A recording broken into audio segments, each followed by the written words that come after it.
خۆ یەکێک لە کێشەکان لە هەرێمی کوردستانە نەک تەنها بۆ قەزەکانی توندوتیژی دژی ژنان هەموو قەزەکانی دیکە دادگا سەروەر نییە بەداخەوە ئەمە یەکێک لە کێشەکانمان کە بە بەردەوامی جەختمان لێ کردوتەوە کە بێ یاساکان هەموار بکرێنەوە دادگا سەروەر بێ لەژێر فەرمانی حەزب بێتە دەرەوە. جا بۆ قەزەکانی ژنانیش کە یەکلا نابنەوە ڕاستی هەتا ئێستا پاساویان هەر ئەوەیە کێشەکان کۆمەڵایەتین قەزەکان بەداخراوی چارەسەرەکرێ بۆ ڕای گشتی ئاشکرا ناکەن ئەمە یەکێکە لە پاساوەکانیان بەڵام ئێمە زۆر جەخت لەوە دەکەینەوە کە پێویستە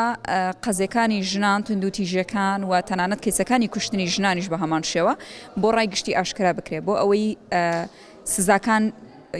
یەکلا بکرێتەوە بە دیاریکراوی بۆ ئەوی ینی بەرچاوڕوونیەک بۆ کۆمەلگا هەبێت کە بڵێن بەڵێ قەزەیەکی ژنان کۆتایی پێ هاتووە بکەرەکەی سزادراوە و یەکێکی دیکە لە کێشەکان بەداخەوە ئێمە کەیسەکانی کوشتنی ژنان زۆر جار هەڵدێن بکەرەکانیان کە لە چوارچێوەی هەرێمی کوردستان ڕۆشتە دەرەوە ئیتر دەستەوەستان دائەنیشن بەبێ ئەوەی بڵێن ئەمە پێویستە اتفاقیان هەبێت لەگەڵ وڵاتانی دەرەوەی هەرێمی کوردستانە بۆی بتوانن ئەو کەسانە ڕادستی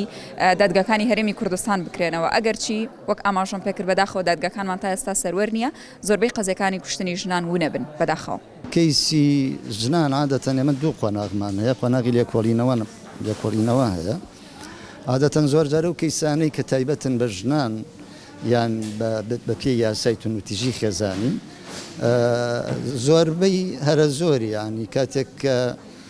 ژنەکە تەنازولەکە عادەتەن ئەو کەیسانە قبولی سڵحە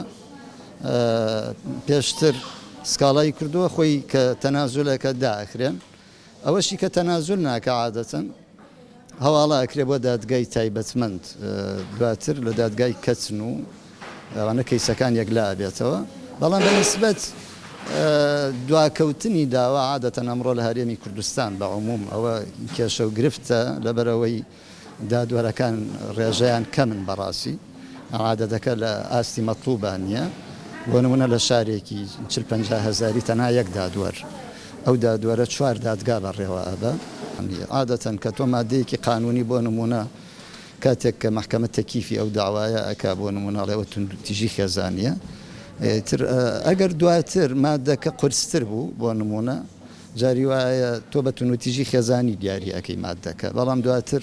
محکەمە تەکیفی ئەکا بە مادەیەکی تر کە گونجاوترە کە گونجاوتر بوو ئەوە لە ڕووی یاساییەوە دادوەر مولزەمە کاتێک بۆ نمونە تۆ مادەی حوتی توندوتیژی خێزانیدا ئەنەی دوای ئەبێ بە خەتف بەوەی کە ئافرەتەکە خەتف کراوە ئەبێتە مادەی 420 ئەو کاتە دواکەوێت جاری وایە بۆ محکەمەی جینایات جاری وایە تۆ بە حوتی توندوتیژی خێزانی دانی بەڵام دوایی ئەبێ بە زینای زەوجی بێ بە 377 مادەکە قورستر ئەبێ تەڕەفی تریتی ئەکەوێ ئیتر زۆر جار خەڵک لە دەرەوە کە قسەکە لەوە ئەچێ هوشیاری یاسایی نییە زۆر جار ئیتیهامی محکەمە ئەکە بەڵام ئەگەر شارەزایی هەبێ لە یاسا لەوانەیە ئەو قسانە نەکرێ بەو شێوەیە کە لە وەکوڵە لە نێو بازار و لە هێنەکان ئەکرێن خۆی عادەتەن ئێمە یاسایی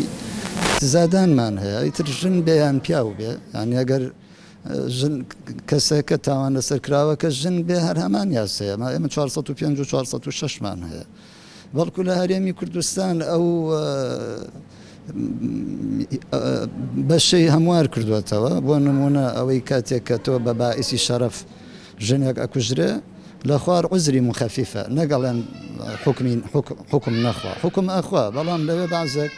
حکومەکەی بۆ تەخفیف ئەکرێ لەبەرەوەی ئەمە ئیستیفزاز بووە و شەرەفی شکاوە لە ناو خەڵکە بەرگەی هینەکەی نەگرتووە سەدمەکەی نەگرتووە و کوشتنەکەی ئەنجام داوە ئەوە عوزرێکی مخەفیف بەڵام لە هەرێمی کوردستان ئەوەش نەماوە ئێستا یعنی هەر وەکو قاتیلێکی ئەتیادی مامەڵی لەگەڵا ئەکرێ ئەگەر ئیعدام بێ ئەدامەوە ئەگەر موعەبەد بێ موعەبەدە.